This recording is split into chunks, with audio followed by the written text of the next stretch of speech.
It's springtime in Nutwood, but things aren't as they should be. There's not a single spring flower Rupert can see. He's wondering why, when the grass suddenly starts to grow very tall. He struggles to get free, but comes down with a heavy fall. The little bear cries out for help and is rescued by a tiny imp of spring. "Why did the grass grow so fast?" asked Rupert. "What's happening?" "Spring's gone wrong this year.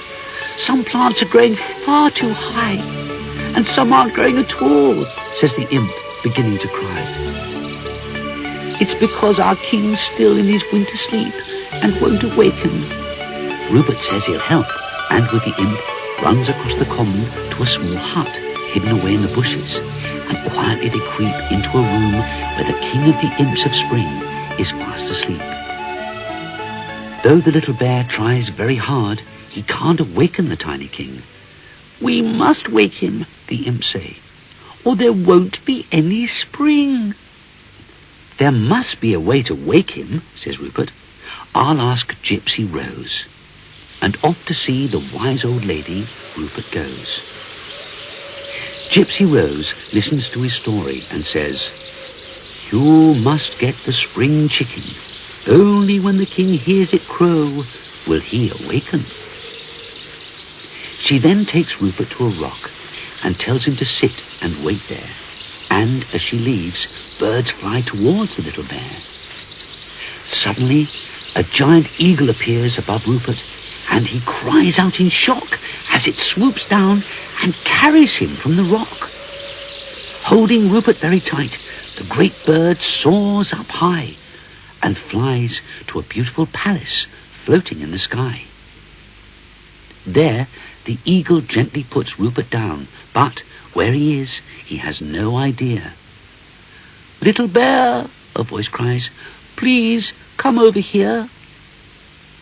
It's nice to meet you, and welcome to our kingdom," says a big penguin. "I'll summon the stork who's got to take you to our king." The penguin pulls a cord which rings a bell, and along comes the stork, who takes Rupert to their king so that they may have a talk. "Gypsy Rose asked the little bird to tell me there may be no spring this year," says the king, "and that's why I brought you here. You are to take my beautiful spring chicken down to the imps of spring. It crows very loudly, and he'll wake their sleeping king."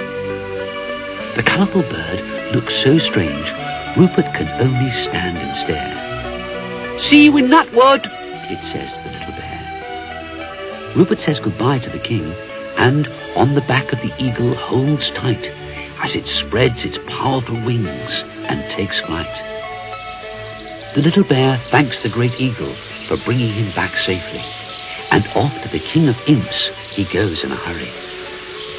"Oh no," he cries, as a bush pops up and trips him. "Everything's still wrong." So he's glad to tell the imps things will be all right before long. "Watch out, everyone! The spring chicken's coming!" a little bird cries, and the imps run away in fright as down the strange chicken flies. "You must hold your ears," he tells Rupert, as the imps return and stare. "I'm going to make a very loud noise. I warn you, beware." The spring chicken takes a deep breath, then makes a loud shrieking sound. It hurts poor Rupert's ears a lot and knocks him to the ground. "The king must have heard that," thinks Rupert. "There's no mistake." And sure enough, the king's sitting up in bed, wide awake. "That spring chicken," says the king, "has given my head an awful pain. You can be sure that I'll never, ever oversleep again."